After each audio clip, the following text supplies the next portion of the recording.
大家好，我是萨姐。今天用咸蛋黄肉松做一道非常简单美味的小零食，酥脆咸香，小孩大人都超级的爱吃。我用的这4个咸蛋黄比较大，大约90克左右，喜欢咸蛋黄口味的多加点都没问题。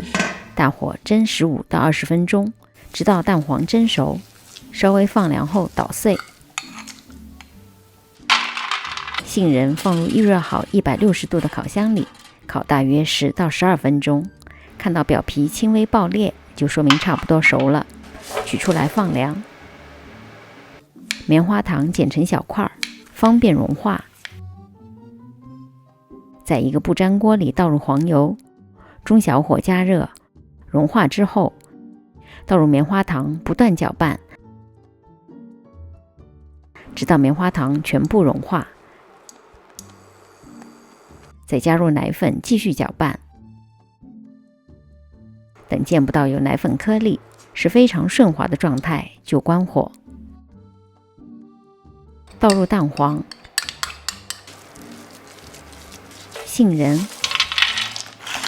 和小饼干，饼干要用类似这样不易碎的，继续翻炒，让倒入的材料都能裹上棉花糖。这时就需要戴上手套，把成团的材料转移到一个防粘的烤盘里，压成一条长条。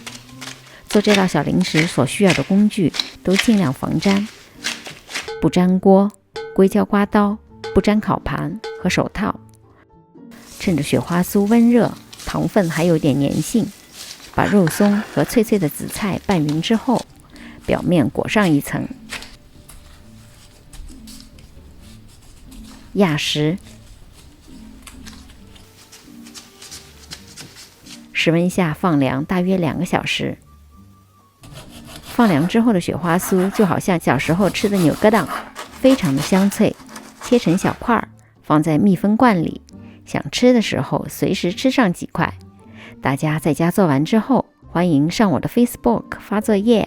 我是萨姐，如果您喜欢我的视频，请订阅并点赞，有问题也可留言给我。其他视频请进入萨姐的南腔北调观看。我们下集再见。